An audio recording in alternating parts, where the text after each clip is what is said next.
Hey people, this is DJ. And this is Ish. And this this is is season season 4 4 of of Better Let Me Tell You.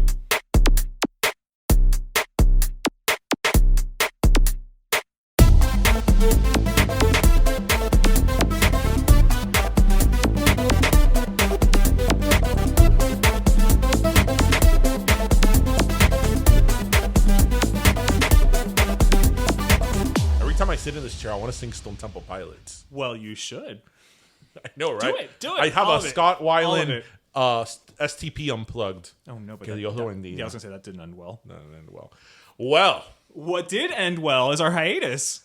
and it's finally over. We're back, everybody. Welcome. Season 4. Yes, season 4, episode 141. 141. Okay, I promise that this year and You're this gonna season, be on top. I don't know what was wrong with me last year. I'm like episode corona. 167, 162. La Yeah, corona. la corona. Blame, La blame it. corona. Blame it on the corona. Yes, and welcome back, ladies and gentlemen, to what I'm going to proudly proclaim as fact, to one of the only podcasts out there where one of the hosts actually spoke to the now president.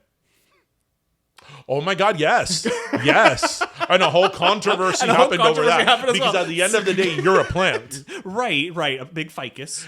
The funny thing was that you were a plant of the Democratic Party, and as our listeners know, I was working for the Democratic Party during the election, but somehow I did not know about you. This is happening. So this was maybe top secret. You know, it was me and Billy Corbin. Yeah. It was in a dossier I never received. It was. That's a little reference to our last Season season, 3. where Ish was picked to ask then candidate Joe Biden a question in a Miami town hall, and then the next day everybody was accusing him of being All a plant. hell broke loose. So- But you know what? But he's Enough president about that. now. Enough about that. Welcome back, everybody. We're so happy to start season 4. Yeah, I mean, I don't know what we're going to talk about. Nothing's happened. Nada, ¿verdad? Nothing. You know what? Listen, laugh, learn, croqueta, pastelito, cafecito. Thanks for coming in. But before we actually get started, we want to thank again everybody for being on this journey with us. Yes. A lot of you have sent us messages telling us like that you can't wait for us to like come back, that you missed us. We're sorry for your podcast withdrawals. Yes, but we need a break. We Yeah, need a come little on. break. We always like to take a winter kind of New Year break. It's funny because you and I actually, today is almost a month to the day that we've seen each other. We actually saw each other a couple days ago. Yeah, but before that, it was almost a month, which is Yes. the longest. yes, the longest. Like aside from when you lived in Michigan and I lived in Yes. New York, Yeah. that we had the not seen each longest. other. Yeah, but it's a little nice healthy break. Yes. We come back. It feels good though Yeah, to sit it comes across from back. you again. And so again, we're so happy everybody is joining us for season 4. If you're listening to this, that means you're back. So thank you so much. Or just joining us, and feel free to check out I the can't other believe episodes. I can't believe we're on our 4th season. I know. And we're zeroing in on 150. I mean, if we're this excited about our 150, can you imagine people when they do sitcoms and they get renewed for a new season? Especially nowadays. Yes. It's like, man, so starting today's programming, I actually wanted to start with something frivolous and funny. okay. Because, let's. last season, there was just so much going on between the coronavirus and the election. And we'll talk about all that in a minute. But I kind of this was something that I read the other day. Oh, God. Okay. For Christmas, now this past holiday season, do you know it's one of the things I got gifted the most? And it made total sense because I'm like, I bought one in 2021. In 2020, I'm sorry. A Snuggie? An air fryer. Air fryers are all the rage. Still? I feel like Still. that's a very 2018, was all the rage in 2018. Well, but the thing about I think that one of the reasons this happened, maybe it was because of the coronavirus. Everybody's at home. Everybody's at home, so they were putting I don't know how many millions and millions of air fryers got sold. Wow. But you know what I love about the air fryer story? So, listeners, do you have an air fryer? Because I have an air fryer, We both have. and I use that shit all the time. It really is good. But it gets the job done. Yes. So I have to give my parents credit. My parents have had an air fryer for 2 years. My parents were the ones to get it first, too. Yeah. My mother was like, la freidora de aire. Eso es una maravilla. Yes. Yes. And what I love is that my grandmother hates the air fryer. Why? Yo no me gusta esa cosa. Esa cosa sancocha la comida. And I'm like, I love it. I love What that would sancocha be translated in English? like that sacocha. Poaches? Because Poaching, huevo sancochado is a poached egg. poaching is the closest thing I can think of. But I mean, poaching is not sacocha. It's not. It's Yeah. not. We all know it's not. Esa cosa sancocha la comida. Esa no sirve para nada. Deja todo seco. Esa no sirve para nada. Si voy a hacer algo en eso, mejor no lo hago. And I'm like, of course you're going to hate the air fryer. Yeah. She's old school. Yeah, of course. But it's funny because my parents, like when they first got the air fryer, I went up and I started looking like tips on how to use an air fryer, because the thing is that an air fryer, it gets really hot. Yeah, well, So you yes. have to be careful that it doesn't dry out the food. Oh, okay, right. So for example, like I bought like the Checkers fries. Oh, the fries always come out good. Yes, in the air and fryer. I put a little bit of a spray oil. you have to put spray, it a little bit, un poquitico. and boom, they were awesome. And my parents like, pero qué cosa más rica. And I'm like, hello, it's Checkers fries. Checkers fries are crack, But yeah, it's like everybody has an air fryer now. La freidora de aire. Let me tell you something. I love that shit because I love fried food, but I hate frying things. Oh my La god. grasa, Salpicar el reguero. everywhere. Uh-huh. Like and no matter how careful you are, you always get burned. Yes. Like it's just no, not good. Salpicar en el horno, en los gabinetes, and then when you finish cleaning it, tienes que coger. I use a Mistolin. But Or you have Fabuloso. to. You know have what's to do like industrial Okay. cleaning. No, seriously. I use Fabuloso to clean my countertops. Well, I don't because I'm very convenient. I uso el spray. Well, no, I put in a bottle with a spray. Oh, okay. No, I don't Yeah. even go through that hassle. I buy like the Fantastic or whatever, and No, because usually what happens is that my mom goes to Navarro and they have a like buy two get two free of the big jugs of Damn. Fabuloso. You know what I'm talking about? Yeah. Because my mom is like a coupon addict. Okay, Right? okay. So Bueno, pero total, eso no se echa a perder. yeah, but I think what I think is interesting is actually, you know what, I had never thought about this before. Fabuloso and Mr. Lean come in like these enormous jugs. Yeah. Whereas like Lysol doesn't. Right. Right? Because they know that we are industrial cleaners. Yes. Porque olvídate tú, usar un palo trapear Swiffer eso eso. americano, No, eso no, no no, limpia, no, eso no. regar el Regar polvo. polvo. Oh my god, that's exactly what my parents say. Yep.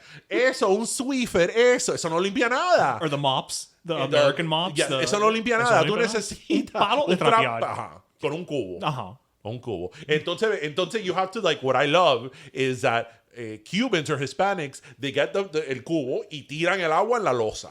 Claro. Like, it's not like they gingerly No. put some water. No, it's like splash. No, Like, because you have to fight the dirt. Yes. Like Joan Crawford told us. it's like the Nile is flowing through your house.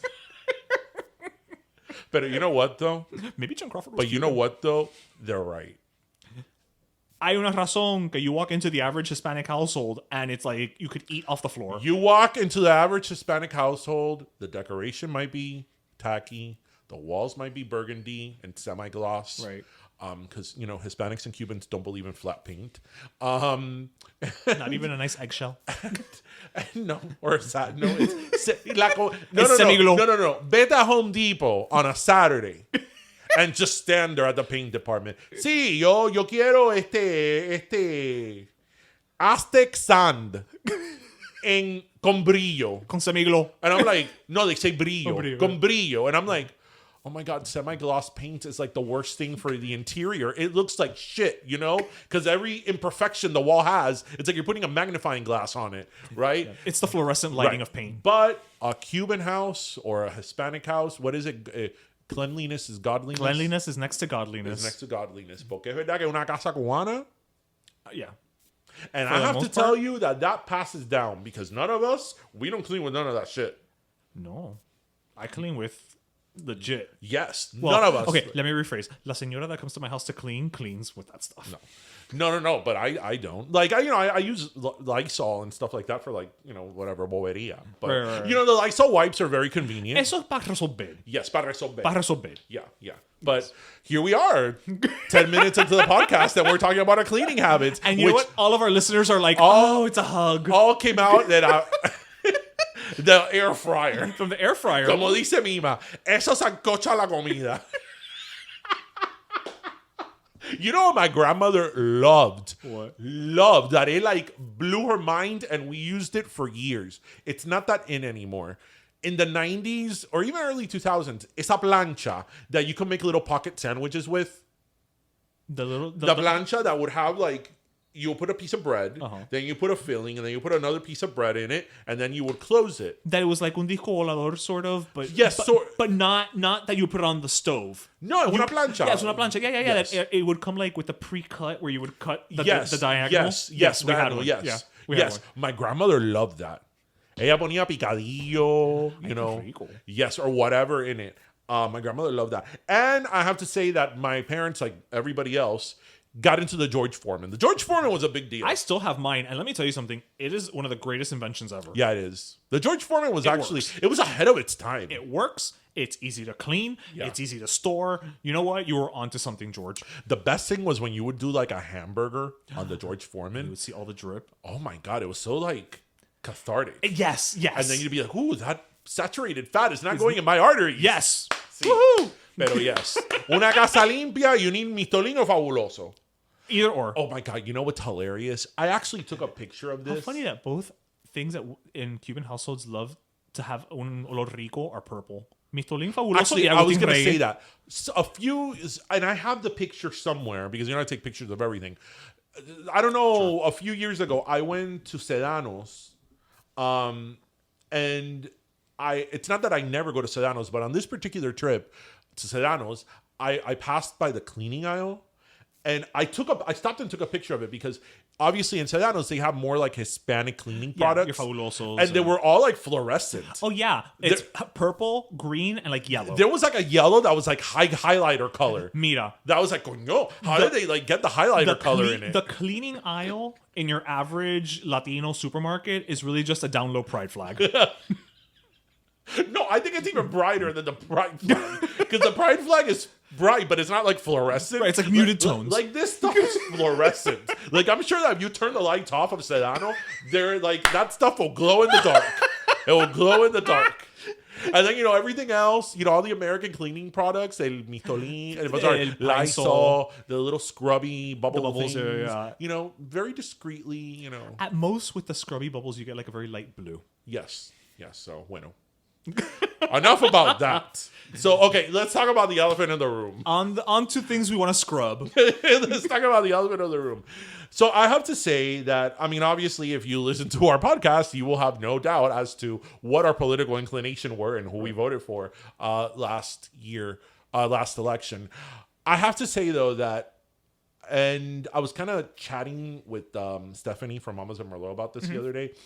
I love talking about politics. I love it. Really hadn't noticed. I'm a political creature. I absolutely love it. But I never wanted this podcast to turn into a political podcast. Right, 'cause that's not or the to goal. be a podcast where most of our conversation or a percentage of our shows were dedicated to talking about political subjects. Right. I don't mind bringing up political subjects every now Because and we're then. a current event show, obviously. Right. But the thing is that last year, since we were stuck at home, But I just feel that last year, especially towards the end, it was one thing after another. And we couldn't kept escape talking about politics. And at the end of the day, I think that a lot of our listeners probably, I mean, I'm going to speak on behalf of the listeners. I don't think that's probably where most of our listeners are at. I think that, they may listen to us for a little bit of quirky knowledge and pop culture and conversation. But I think that people that want to listen to political are chats going to go to a political podcast. Right, are going to go to a political podcast. Yeah, they come to us for un popurrí. So I'm kind of, one of the things that I'm kind of looking forward to in terms of not only this administration, but just life in general, is that politics, unless you want it to, doesn't permeate every freaking conversation. Right. The president of the United States should not be making the headline news every day. Like, It just he shouldn't. He shouldn't. Right. Like, think about other presidents, like, Unless they've actually done something. unless there's a controversy, but But like, that's what I'm saying. Unless something actually happens. the president of the United States should not. Or It should any be boring. country. It should be boring. It shouldn't be what is on the top of the news station of the Regardless. news hour every day. Right. And I have to tell you that I love politics and I love speaking about politics, and I could have a political spin-off, from Pero Let Me Tell You. But Pero it's política. Pero that sounds really good. Pero política, I like that. Pero política. See? We'll circle back later. But and again, in now moving forward, obviously we're going to talk about politics, but I'm just I Unless something crazy happens, towards the end of the year, I felt that in every episode we were talking about politics because it was everywhere, Right. whether it was the election or the actual counting of the election or then the voter fraud or then, what did the Trump say now, and again, that's not exhausting. what I wanted to be. I felt it hijacked, Right. the conversation. So I think a big part of it is also that, again, because 2020 was, the height of the coronavirus, at least up to that point, we were stuck at home for a big chunk of it. And so being at home, you're just like, okay, well, I'm just going to go online. And to your point, that's all I talk about. That's all I talk about. So there wasn't even an opportunity for us to be like, oh, last week we went to Cayocho. And, but it also and- coupled with, I mean, the Trump administration was filled with it, yeah, the greatest hits. Yeah. the greatest hits, exactly, yeah. on a daily basis. But then this was like elevated. This was like on steroids, Right. Because it was the election. Right, from the election to the everything with COVID, with how they were handling COVID, to what people were saying or not believing or believing about COVID. So now the insurrection, Yeah. It's just like, So I'm tired of talking about it in this forum. So I think we both agree that unless it's something like pressing, right. I don't want to really talk about it, because it's I don't think it's why our listeners tune in. I agree. I don't disagree with you. But to your point, it's like if something big happens, like a major piece of legislation is signed into law or something, course. and things like that, Of course. or even at a local level, because again, we don't want to talk about politics, but we do talk about, we're not just, pop culture all the time. We talk about current events, and when you're talking about current events, you're going to sometimes talk about like things like racial inequality and protests and Of course. and the news, and so we'll weave in and out. And I think hopefully, he says, fingers crossed, this year things will start to quote unquote normalize, Yeah. whatever that means. Where I genuinely do believe that if we can go out and start having external experiences, things will come up that we can talk about as well. I really hope that no matter where you are on the political spectrum, you are trying to be positive and, Oye, como yo digo, whether you vote for the person or not, if the president does bad, everybody's doing bad. yeah, if you voted I for mean- Joe Biden, great. And if Listen, we didn't vote for Trump, but when he got elected, we didn't wish that his, presidency would have been horrible because I approached his. I mean, I knew that I wasn't going to like him simply because I'm not a Republican. So, from a platform perspective, I knew that it wasn't. he was going going to have to work harder. But it wasn't something that I was going to be like, yay, because from a platform perspective, I'm not a Republican. Right. I'm not a conservative. But as nasty as he was during the campaign, I really hoped that which he had said that he was going to become more presidential, and I was like, he's very much about the show. Right. And he put on a great show. So maybe now that he's in the chair, and he's in the Oval Office, he's going to, do shit how it's supposed to be. And clearly, we believe that that's not the case. Right. So I mean, I just hope that, no matter where you are on the political spectrum, you even if you disagree with the current president and you don't like his administration, I just hope that we can all, as cheesy as it sounds, learn to talk to each other again and, respect each other's ideas. And, because I think that's what was lacking in the last few years. And I'm not even referring to the president, I'm referring to people. Yeah.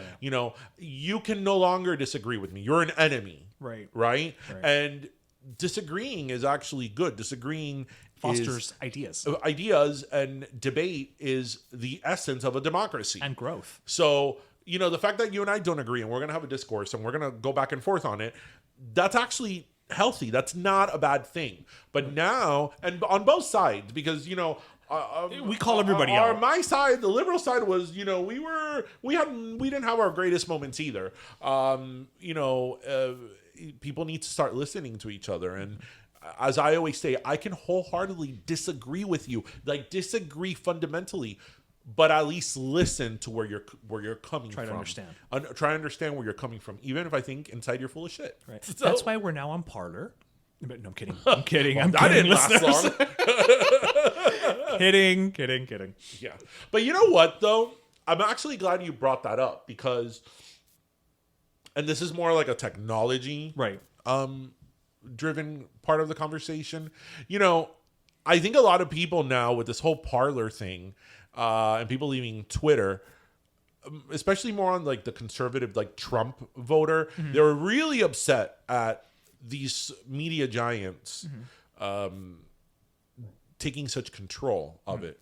But as I had a few conversations with people, I'm like, well, first of all, legally they can do that because, private business. as I've said this over and over again, Say it again for the new year. the First Amendment does not apply to private companies. The First Amendment only applies to the government. So a company censoring you, a private company like To all which of these are, you've clicked that little box agreeing to their yes, terms. and you agreed to a term, they can't do that. Is it fair? Is it unfair? Are they picking on me? Did they pick on the president because he's this, he's that? That's another argument, right? Right. But whether, because there were people, you know, as I posted on my personal Instagram when all this whole thing with Twitter was happening, that Twitter banned President Trump, you know, people were making these statements, and that's when I tweeted something like on my Instagram stories that I said, I wake up this morning and apparently everybody went to online law school because overnight. Well, didn't you see the meme that said, "Oh, I'm so when the election was like around, or like, oh, I'm so glad that all my friends, you know, stopped being virus specialists and went back to constitutional law." Right, because I'm like, Coño, I spent 3 years studying, and when I mean studying the Constitution, I mean intensely studying. In law school, you intend. I mean, it's a Constitution. It's Constitution. the basis of our government, Kind of right? the whole thing, yeah. You know, about every law. It's, you know, studying from reading Supreme Court cases to reading briefs to reading dissents to just having history as to where the country was and where the justices came from to the actual Constitution and what the founding fathers had. Like when you go to law school, you specialize in the Constitution. Whether you want to or not. And I'm like, these people are talking about not that you need to be a lawyer to understand the Constitution, But they're saying things that are just fundamentally right? incorrect. And I'm like, Twitter can do whatever the fuck it wants, right? But the reason why I wanted to continue what you mentioned is that, and we're all guilty of this. All of us are guilty of this. We created this monster. Sorry. The tech companies The tech having company as much monsters. power Okay. as they have. We created this monster. So now that, you know, some people are crying wolf and being like, it's unfair. And on You may behalf think of it's the marketing unfair. industry, thank you all for your information. You may think it's unfair, but we were the ones who created this monster. Right. Because, you know, in the past, there have been, you know, either an introduction of a bill or of a movement to like break up Google or break up Facebook, and people have screamed bloody murder. Oh, but it's capitalism and blah blah blah blah blah. Right, and right. you know, these are private companies, and you know, we live in a free, you know, trade capitalist society, right? right? You know, a free market and blah blah. And I'm like, yeah, we do, and I'm the first one that believes in capitalism, but these are like beasts that have to be tamed, Right, you have to put a leash on them. right? Right. So, you know, the banning of Trump from Twitter is an example of that. And this may surprise you. You don't think he should have been banned? Okay. It's a multi-layered question. Well, that's Answer. why it's our show. We got time. I think he violated the user agreement Right. So just on the basic of, because, you know, none of us read user agreements. Hell no. When we log in, we go click, click, click, click, click. I'm pretty sure I have to give iTunes my first. But the user agreement does say that, and I know different people have different opinions on whether he incited violence at the Capitol or not, but for all intents and purposes, he did. So that could constitute I would make the argument It's that funny it you does. say that because I've read what he tweeted or what he said a couple of times, and I see both sides of the argument. Yes. Because he didn't say anything explicit. Right. He didn't. If I was his defense attorney, that's what I would say. But if I was the prosecutor, I would also say that it's a totality of the circumstances. Okay. Right. Place and time, mood, you knew what you were doing. Right. Right. But regardless, going back to it, I ultimately, if I was Twitter, and this might be a little controversial, to people that are liberals and Democrats like me, I would have not banned him. You would have just suspended him for a year. I would have either suspended him for a day or I would have removed the tweet, whatever. But I would have not banned him from Twitter for many reasons. Number one, for what happened. That now people are like, oh, Twitter is getting, political sides and blah, blah, blah, blah, blah. For that reason. And also, which is what I always say about the moment you start meddling with speech. And again, this is not speech as it pertains to the First Amendment. But just in general. But just in general. The moment, even as a private company, you can censor everybody if you want, right? But the moment you start censoring somebody, where does it start and where does it end? Well, we've said that many times on the show. We have. So that's why I always believe in the freest of speech. Unless you're telling people to go and kill someone, right. Verbatim, right. Like, yeah, go kill fulano, or like and, it's hate speech, or obviously the exceptions to free speech. I, as a private entity, would follow the same rules, more or less, of the First Amendment. So I probably, if I would be Twitter, if I would be Mr. Twitter at the CEO desk, I probably would have not banned him. I mean, I think that his tweet was super destructive. I think that his Twitter,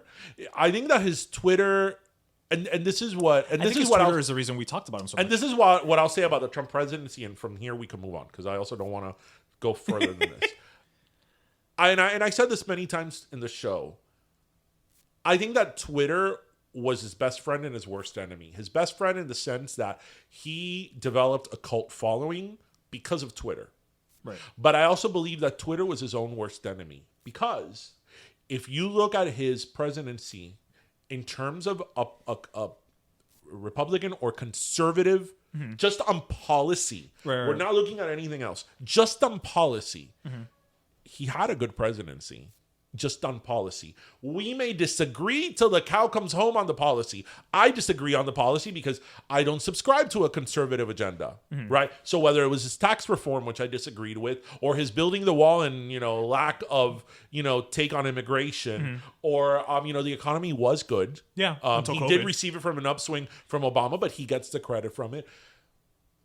From a policy perspective, listen, they did that deal in the Middle East where they signed a peace deal that happened under his administration. Right. You got the credit for it. The prison reform stuff.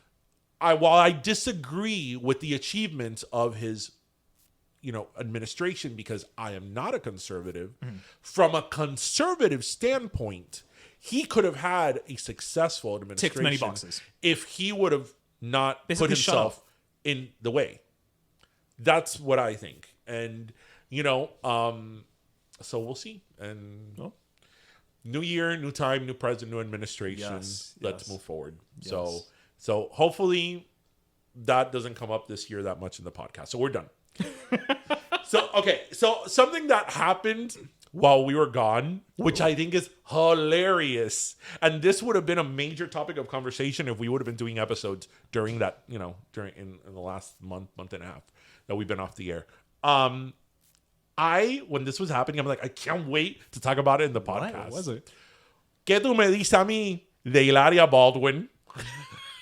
Okay. Okay, that I read. Okay, when that happened, first of all, I was like, ¿Quién es Hilaria? I was like, wait, I know Steven, I know Alec, I went through all the Baldwins, and it was like, oh, it's his wife. So, okay, fine. Wait, you thought Hilaria was like a Baldwin sister? Like a Baldwin daughter or something, And I was like, okay, who is this woman? But you didn't know who she was? Not really. Pero she's in all the red carpets with him, and she does interviews in all these shows. Pero no la conozco de nombre. Okay. Like, yes, that's Alec Baldwin's wife, but if you would have told me her name was Penelope Jones, I'd be like, sure. And then all of a sudden, actually, the first person I heard talking about it, I think, was Ana Navarro. And, Hilaria Baldwin. And I'm like, who's Hilaria Baldwin? And so I started looking up. I've read like 3 different articles on it. Do you know that I still don't really understand what happened? I understand, but I don't understand. Okay, I became slightly obsessed with this. Okay. Because it's one of those things that like can't be made up. Like, maybe that's why I couldn't wrap my head around it. okay, I knew who she was. Not that I was an Hilaria Baldwin fan, but I mean, she's always with him, and she's like the type of spouse in the red carpets that they would always ask questions to. You know, I think part of it is that they have 5 kids together. She was pregnant for like 5 years. Right, well, right? at least. So every time she did a red carpet, she was pregnant, you know, with him. Right. And then she started writing books. She was on the Today Show. She's like wrote cookbooks, right? She wrote cookbooks. She was on the Today Show all the time. Okay. I get that you watch a lot of morning TV that I do. That's one of the reasons I would see her a lot. And I'm like, oh, you know, Alec Baldwin, you know, and his Spanish wife. Right. I was like, yeah, his wife is from Spain. Right. Of all the things to question. Right. So, you know how they found her, how it all started with a tweet. Okay, so for those of you who don't know, Hilaria Baldwin, Alec Baldwin's wife, since showing up, right, has been all like, I'm from Spain, I'm from Spain, Right. I'm from Spain. Right. And it's been in a very proactive, like, everywhere she goes, it's like, yo soy de España. Right. Like my childhood in Spain. Yo soy de España. Yo soy de España. Right? Yo soy de España. Like everything. She was like really putting it out there. It's not like, bueno, Alec Baldwin's wife happens to be from Spain. No. Her being from Spain was very front and center. Right? And everything. Right. Yo soy de España. Soy española. Right. Right? She was like Maria Menounos talking about being Greek. Yes. Well, but Maria Menounos is Greek. yes. But anyway, so somebody tweets. This all started with a tweet, As it does. and it wasn't even like a famous person's tweet. Oh, it was just a random. It was like a random person who tweeted an interview. They put two. There was 2 videos that came up from her. Okay. One was where she like completely ditched her accent mid-interview. Oh, wow. Not even Madonna. And the other one was when she was cooking on the Today Show, and she was like, what do you Americans call these? A cucumber. And it was like a freaking cucumber. Right? So she basically was just like, oh, how you say? So exactly. Right. You haven't seen the No. Okay. So here's the truth about Hilaria Baldwin. Because then when the news first hit, they were like, oh, but she was born in Boston. And I immediately went into like us. I'm like, okay, Right, but maybe she right. was born in Boston of Spanish parents. Or her parents moved to Spain when she was 3 right. So, you know, Culturally. nobody's going to tell you not Cuban, even though you were born here, you know, from Cuban family. Right. So when I first heard that, oh, but she was born in Boston, I'm like, oh, why are they picking on her? Right. Oh, but then I read further. Okay. Her parents are not from Spain, right? Okay. Her parents, her dad is like, I forgot if it's her dad or her mom. One of them is a lawyer and the other one is like a surgeon. Like, Okay. She had a very privileged upbringing. Okay. I think that when she was in college, she did a semester abroad, Like a or study something abroad like anybody in else? Spain, right? And also, So it's not even that she lived there during her formative years. no, she didn't. And then also in a lot of interviews, she would say like, oh, because, you know, my parents live in España. Yeah, her parents live in Spain since like 2014 because they retired to Spain. And so he went, okay, you know, if my parents retired out to Costa Rica, and I'm like, you know, oh, my parents in Costa Rica. You know, Right. my Costa Rican parents, right? And then her profile in, I forgot what modeling agency or agency, like one of these top like talent agencies, said that she was born in Spain, and when all this controversy happened, they removed it. Right. And the thing about her is that she is not Spanish at all, like at all. She's not culturally Spanish. She didn't live there. She didn't live there for any significant amount of time. Right. It's como que, you know, in college you went and you did a semester abroad in France. In France, and now you say, you know, you're French, you know, my French, you know, background. It's like, no. And like, I was like, okay, let me make sure that I have this correct. That you're reading this properly. Right. Nada. We are more, well, no, we are more Spanish. With her because my great grandparents and back were all from Spain. Yeah, same. You know, my great grandmother, my mom's mom, had a Spanish accent. So yes, we are more Spanish Yeah. than her, right? But the thing is, So why did she? and her name is Hillary. Well, yes, like Duff, but Yes. why did she? I Where don't- did this whole thing start? I don't know where it started, but here's where a lot of people took offense with it, and I did too. We could laugh on it and say, Like, of all the whatever. things to make up. You're right, all the things to make up. And, oh my God, it's not a big deal in the grand scheme of things. Well, yes, it's not the big deal Right. of the grand scheme of things. It's not nuclear holocaust. Right, when you're living through the coronavirus. But, the problem is that she was named like Hola, the Spanish magazine Woman of the Year. She was? Yes. She was been on the cover of Latina magazine. She's gotten all these endorsements for being Latina. So she has made money from this whole image. And she Rachel Dolezal did. she did. And then the counter argument will be like, oh, well, but she loves Spanish culture. That's fine and dandy. Right. That's fine and dandy. But she passed herself off as But Spanish. she passed herself off as Spanish. And the problem is that she took the space of somebody else who Right. could have been there. Right. Because, this is something just in our podcast that we've interviewed so many, especially Latin women, who are fighting for representation and fighting for a space and fighting for a voice.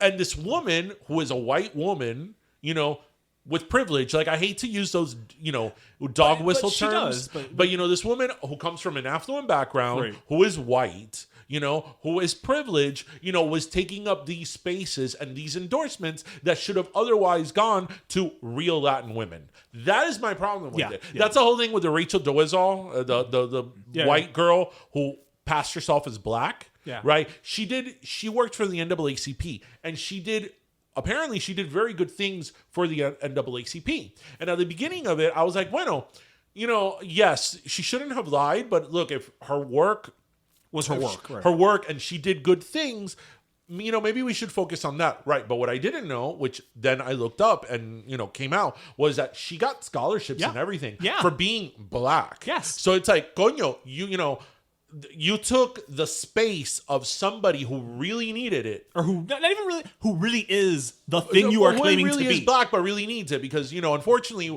why do they have all those programs for minority enough. communities? Fair enough. Because of the struggles that we have. So you and your middle class white privileged self, you took the space of someone else, right? So that's why I think the Hilaria Baldwin thing is the only reason that didn't get more legs is because of everything that was going on. Right. That It happened came like the tail end of I think last that year. came out right after the election. It's so tail end, it was yeah. a whole we robbed the election, See. argument that was Nobody going really on. had time for Hilaria. Right. So that made the news for like a few days, and then when it went away, so she was probably like, thank God. She thanked COVID, the only Yes. person. Thank God. Pero yeah, she's not Spanish at all. Like at all. I just don't understand what would because possess that's her to another do thing. I it. thought, well, maybe like her great grand. See her and like you're giving the benefit of the doubt. You're like she's because reclaiming her sometimes heritage. this does happen. Sometimes people do like these ancestry.com things and they realize that their Yeah, they- ancestors Don't go that far. Our friend from the Cuban Genealogy Project. That oh, he's a great example. he's a great example. He because always felt different. and he didn't really know his father growing up. Right. And they thought, well, his mother thought his father was Italian. Right. And But he never felt Italian. but he never felt Italian. And then he starts doing the background and getting to know his family. and he was Cuban. Right.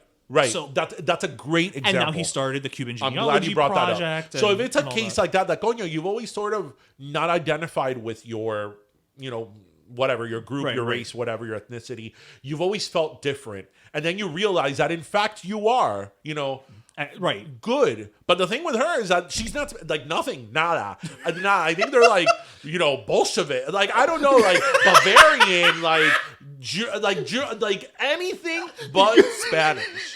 I was like, maybe Portuguese. They were in the same But, like, peninsula. Nothing. Not even. Nothing. Not And even. her no, porque my parents live in España. In España. And no, you have to look up on YouTube, listeners. Go on YouTube and look up Hilaria Baldwin accent. There's like compilation videos. Of how she goes in and out. Yes, and then what's great is that like the videos that are of her in Spain, like at when she was Hola Woman of the Year or whatever, her accent is like very heavy. Well, of course. Yeah, because She's probably also one of those people who because I'm kind of like this. When you're around people with accents, I have to catch myself because, like, if I'm around people who are Southern, I find myself all of a sudden starting to Yes. sound. So no. So she probably like in that atmosphere, she's been trying this fake thing forever. Like it was Right. heavy. It was But you know, I agree with what you say. I mean, I've been to Spain several times, and it's true. Like I remember one time we had been in Madrid a couple of weeks, and I was like, "Coño, hombre," you know, Right, because yeah, they yeah. said it all the time. So right, but I didn't leave Madrid hablando como alguien de España, porque Right. yo no tengo la Z como hablan ellos. You know, I didn't sound like Alejandro Sanz. You know, when I left. Ay, ahora que dijiste español, actually, I'm going to give a shout out to two of our listeners. I used to work with them,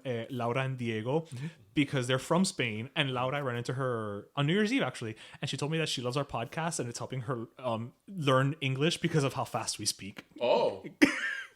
And are they in España? They're here in Miami, pero okay. son españoles. Ah, so ellos no son paisanos con Hilaria Con Baldwin. Hilaria Baldwin. Nada que ver. So, Nada que ver. listeners, if you want to kill a few minutes, go on YouTube and I'm look. totally gonna do it. Hilaria Baldwin code switching or whatever. I'm totally going to do It's it. hilarious. Hilarious. So, yeah, she's very lucky about that. Everything was going on. You know that now that we're talking about language, there's a meme, and maybe we should post this on our podcast Instagram during the week that this episode comes out, that it's supposed to be a salty meme. And it came out a couple of months ago. It's not new, but it's so true. Okay.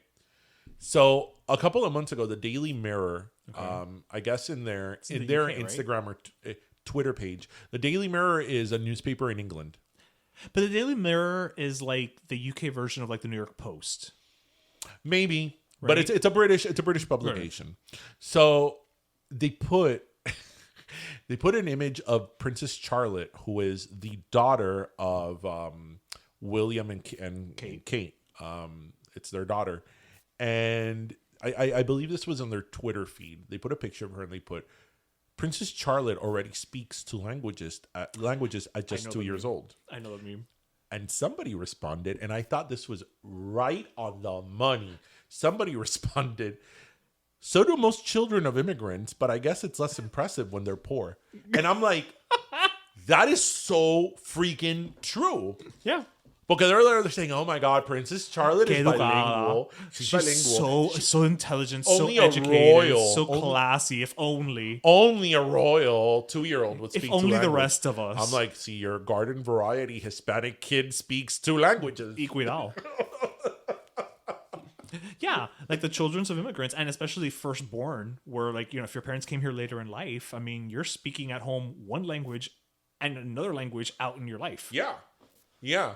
So I thought that was like, you know, tongue in cheek. I think it was the tongue was pretty stuck out.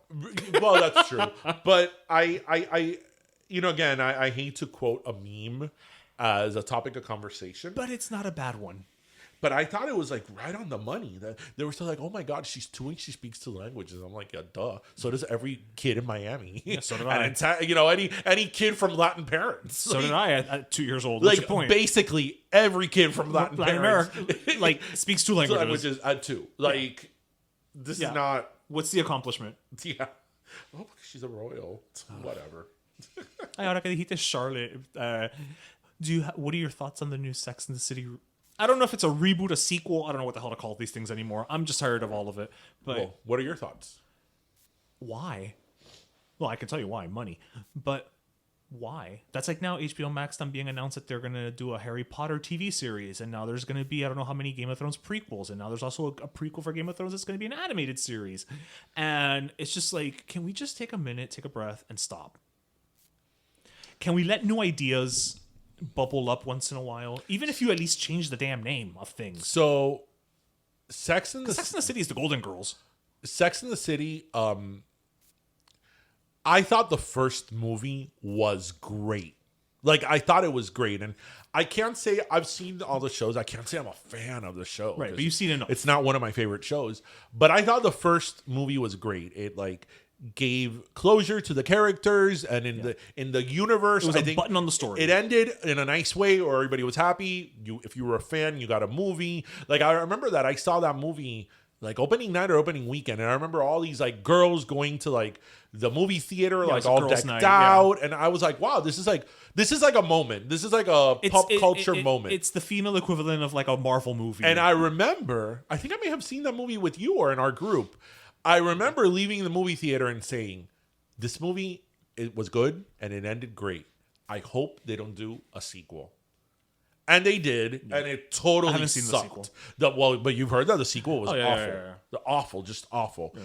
And they did, and it totally sucked. So how do I feel about the continuation or whatever?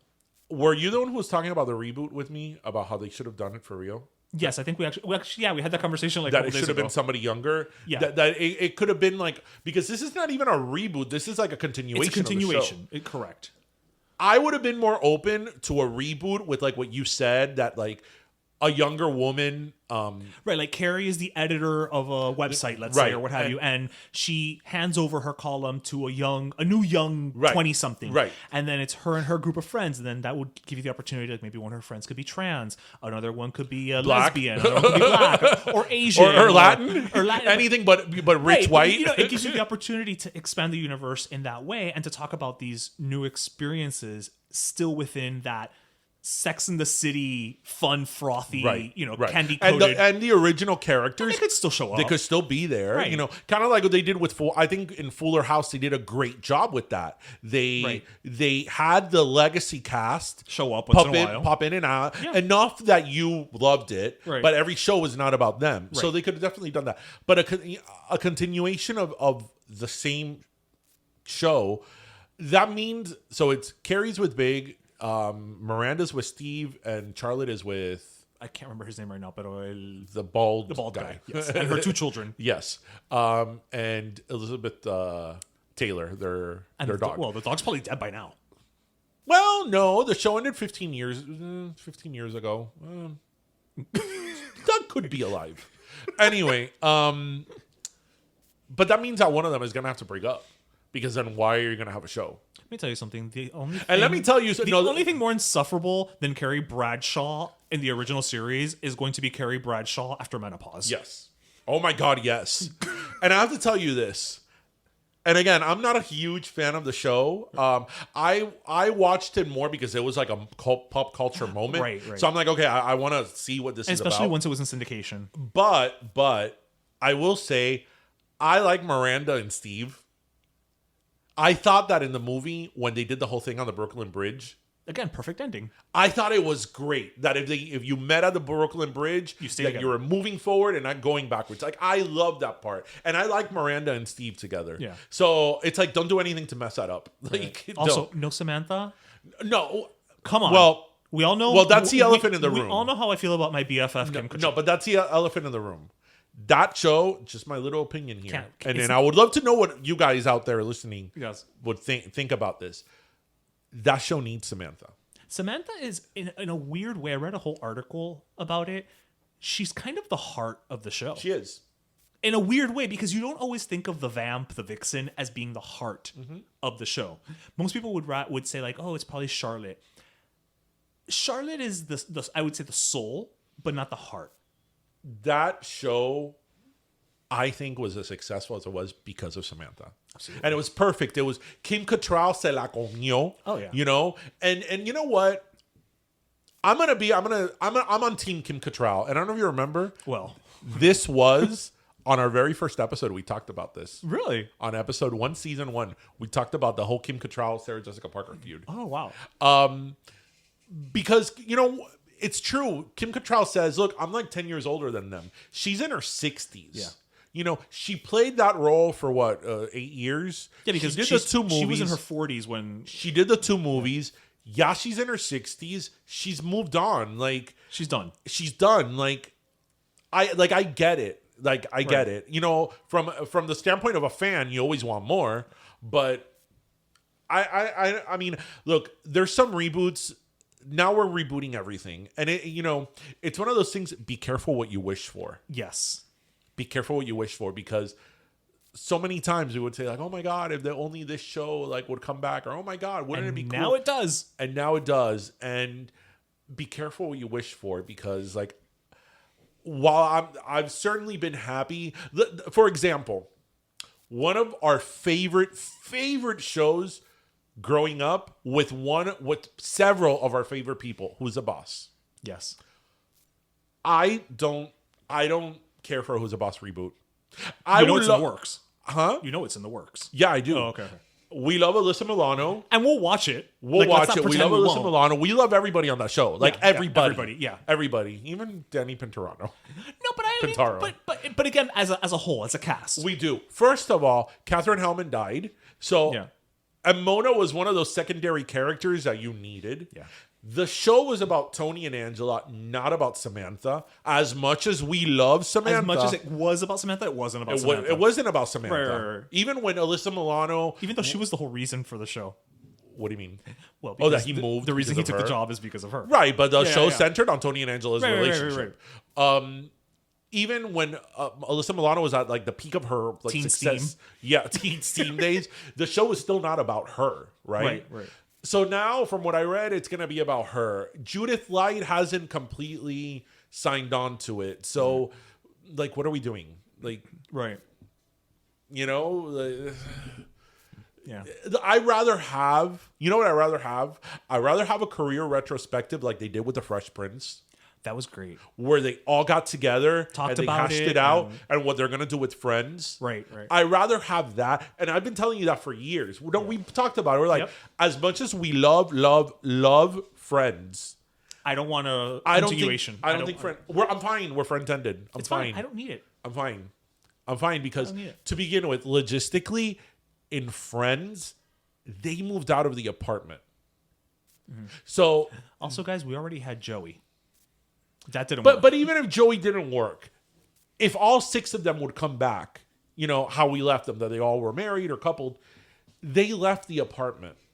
And the apartment in Friends, the 7th character. It's a character. The Friends cannot be friends without the apartment in Central Perk. Right. It just can't. Right. And them living in front, next to each other, it just can't. So how are you going to believably, like in a believable way, make them go back to the apartment? It would be a different show. Yeah, like, you have to do too many sets. but we've always said, but I would love to have a career Get them sitting together in a room. Yeah, on the same set and the same couch, Talking about their talk times. about the show. Yeah. That's why I loved what they did with the Fresh Prince. That was great. That was where he confronted Aunt With Aunt Viv. Viv. Yeah, You know what? but we know the truth, right? We all prefer original Aunt Viv, yeah. the OG Aunt Viv, OGV. Yeah. OGV. Like Oh, for real. the other lady, no offense to her, I love me Daphne Maxwell Reed. Tim Reed, the father from Sister, is her husband. So Oh, you know, yeah? yeah. So I'm fans of the Reed family, yeah, but no, I will say to this day that episode of Fresh Prince with his father, yeah, it still kills me. yeah. That's a good one. That show's good. You know that show. People may disagree with me. I think that show has aged well. I think that show's still really funny. It's aged well if you like remove the clothing from it or remove Bueno, Chico Claro, no. But that's what I mean. Like it's the essence of the show is still there. Yeah, the show is still funny. Yeah. I think somebody who is from a younger generation could look at it and laugh because I mean, come on, who's not gonna like the Carlton dance? I mean, Carlton's great. Hillary, she's fucking hilarious. I love the episode when Trevor dies.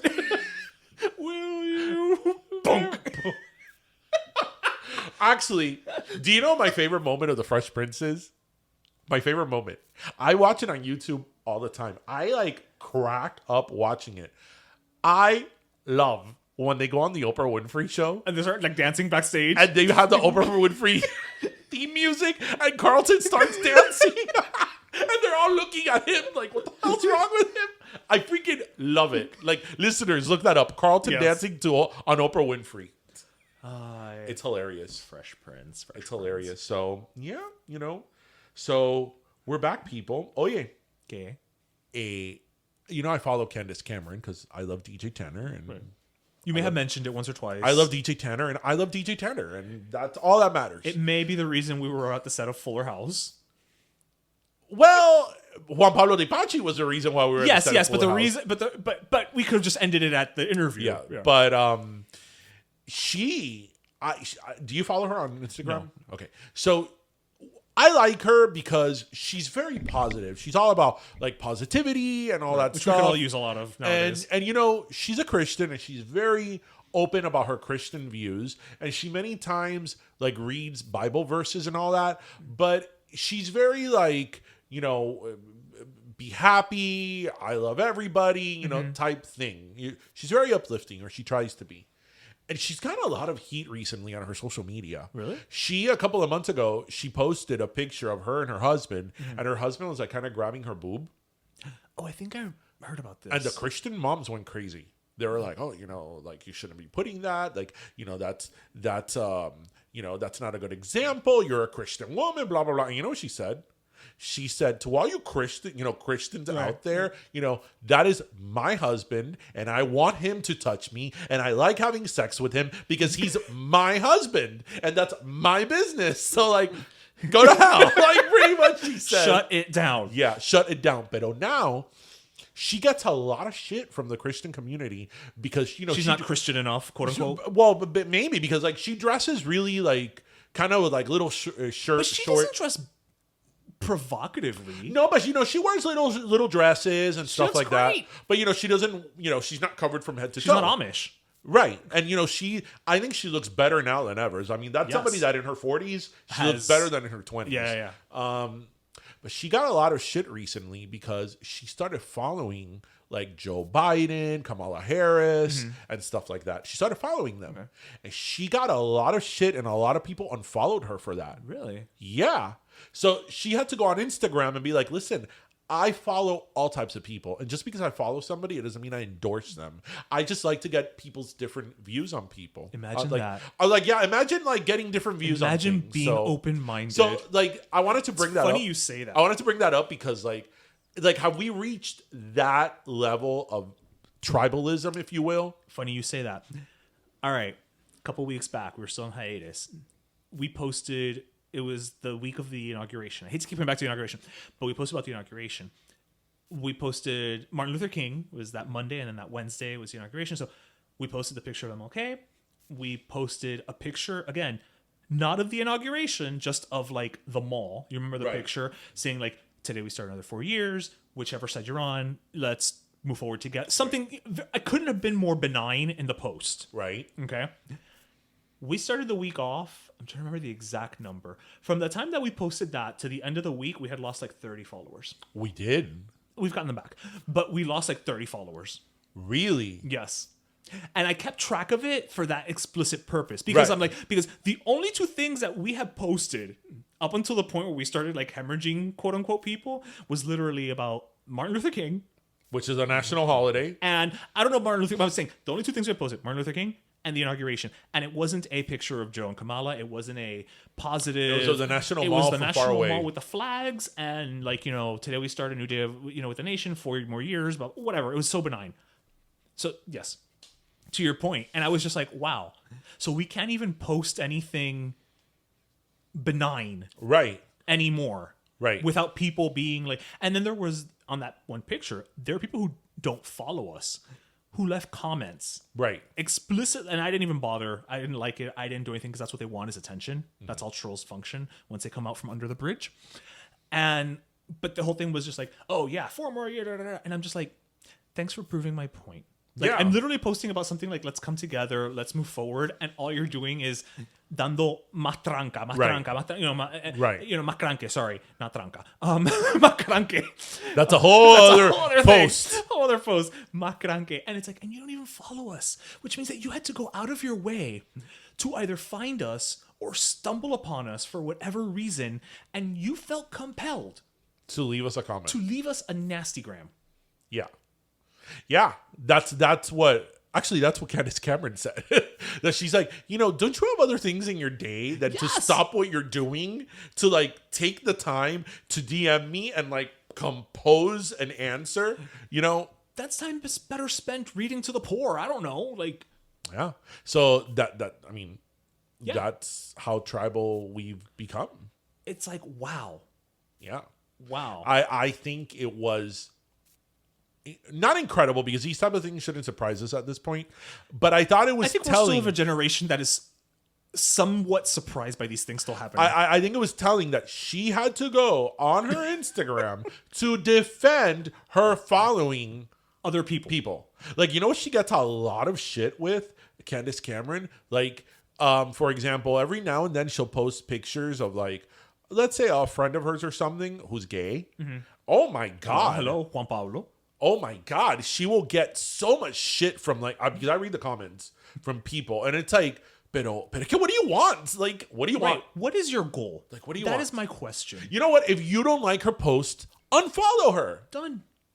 It's that easy. Right? If she's not, like, if you're one of these, like, very, like, conservative Christians, and to you, she does not uphold the Christian values As that you you see them. uphold, you do you. Unfollow. Good for you. But unfollow her. Right, but that's the Follow thing. the Duggars. That's the thing is, you know, and it's funny because of all people, RuPaul would talk about this on his podcast with Michelle Visage that, you know, and I think we were guilty of it to a degree. When you first start social media, you respond to everything, even the negatives, and sometimes like he says sometimes I would go and like hit ignore and hit block and hit all these things, and he's like, I stopped doing that.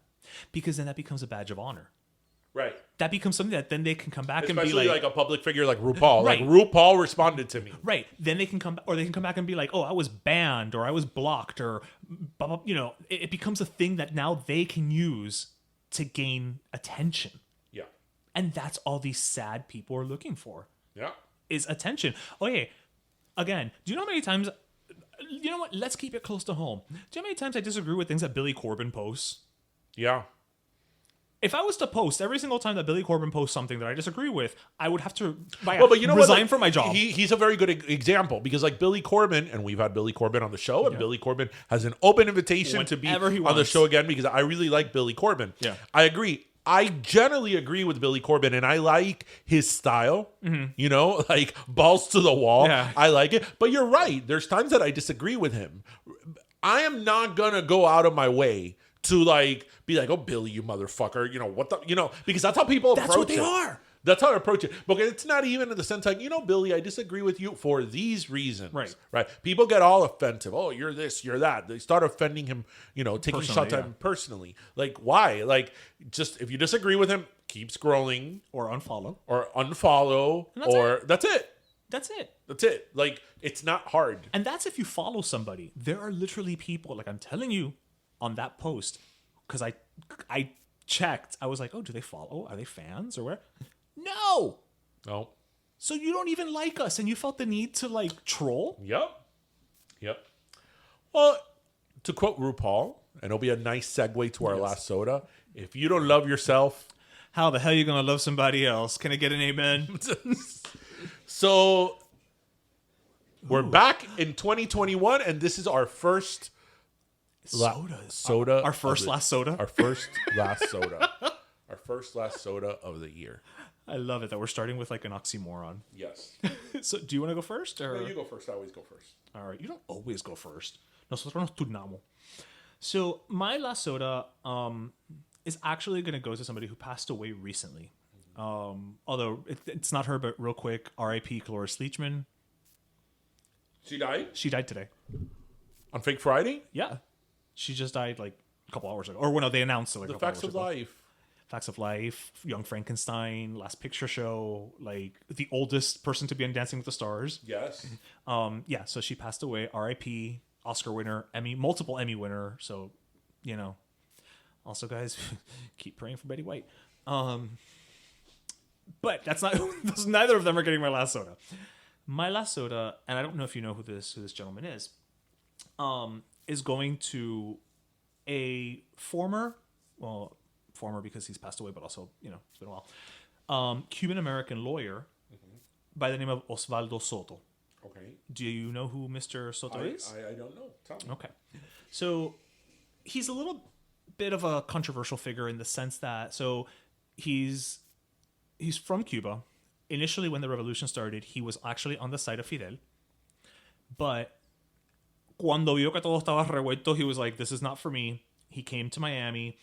From there, he studied law. He got his degree, oh my God, that thing that you have when you're a lawyer.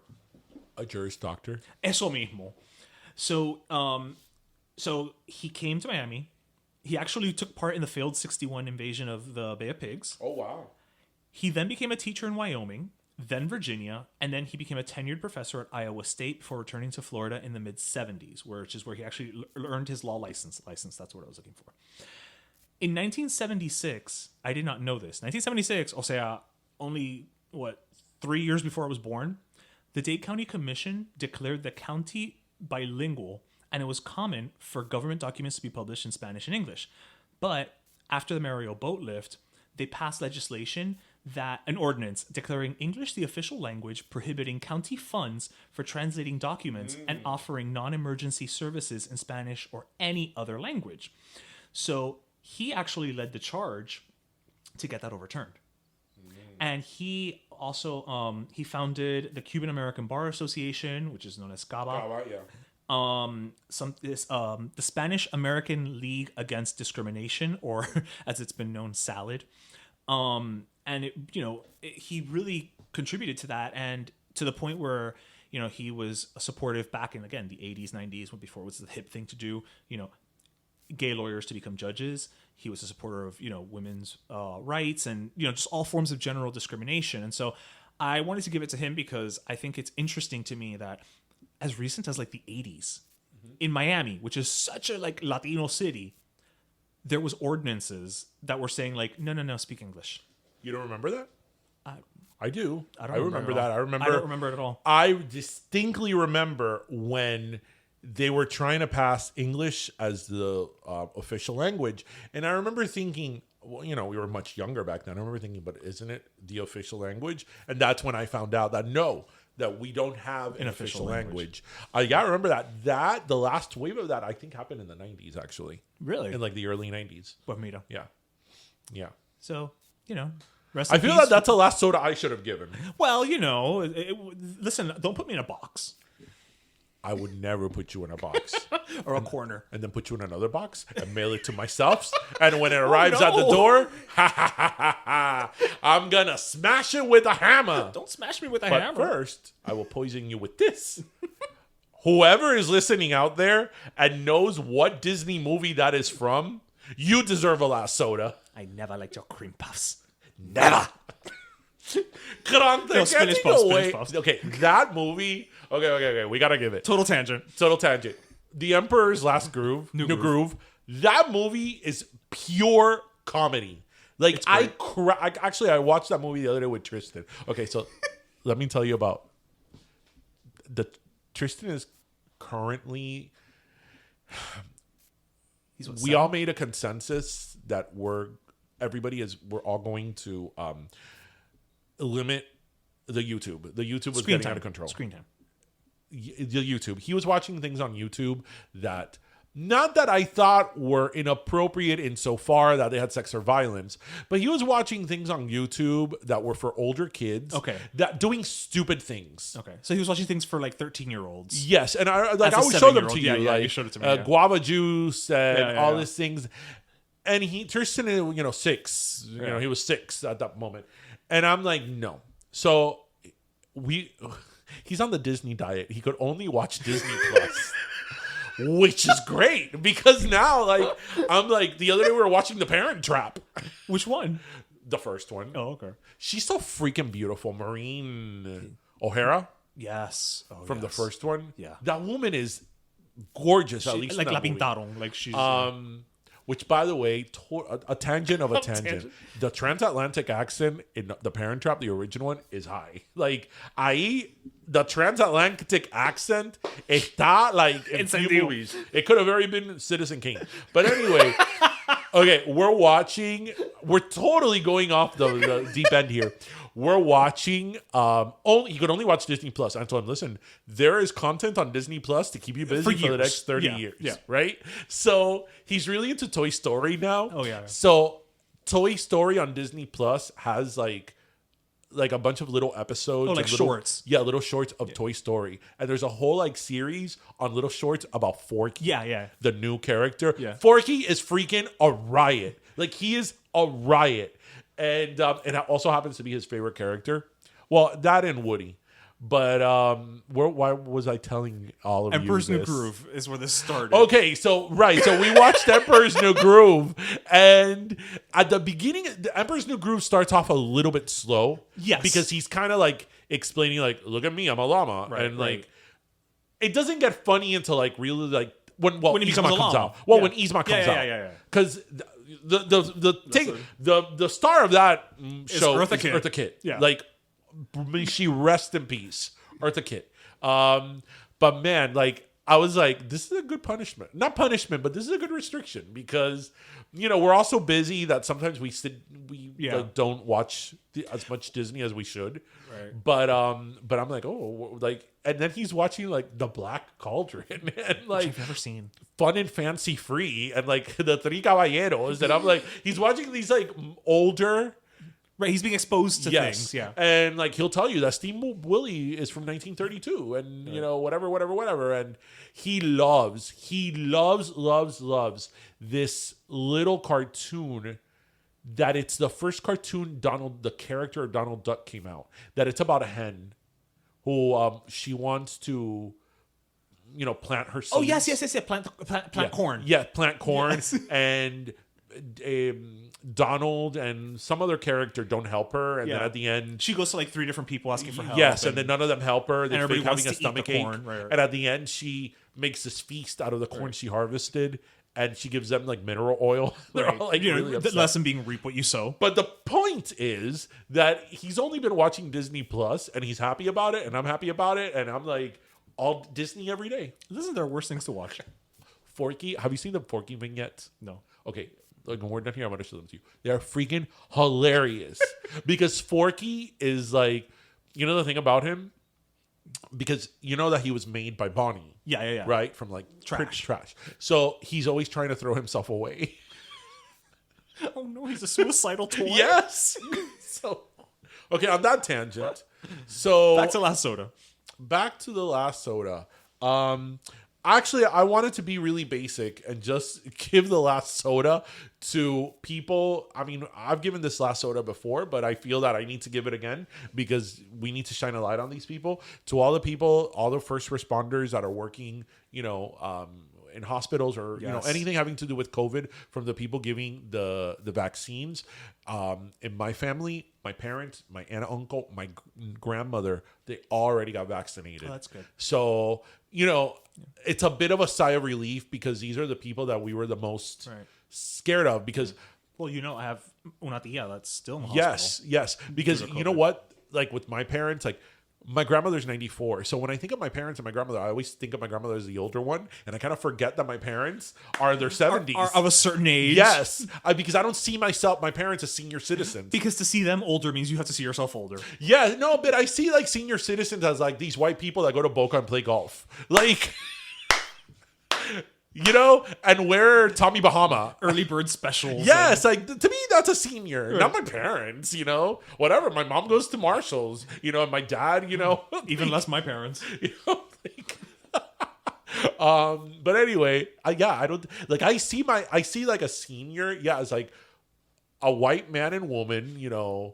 Wearing Tommy Bahama in Boca playing golf. Like to me, that's Barbara Billingsley. That's a retired senior, not my parents. But yeah, you kind of forget for a second that my parents are in their 70s, so they are at that risk age. So, again, my grandmother, my aunt and uncle, they all got vaccinated. They were fine. They got both rounds already? No, their second round is I think next week. But they were fine. So no reaction, no nothing. That's great. So I took them to one of the times they got vaccinated. And, it's like a huge undertaking. And I know there's some problems with that and all that. But so just those people doing that because, you're not only are those people being exposed to the virus, even with all the PPE they have, but they're outside and the elements and it's hot and all that. So, I mean, all these people deserve a last soda and All the kudos. all the and then some. kudos on a very, very cold last soda. Yes. Very icy.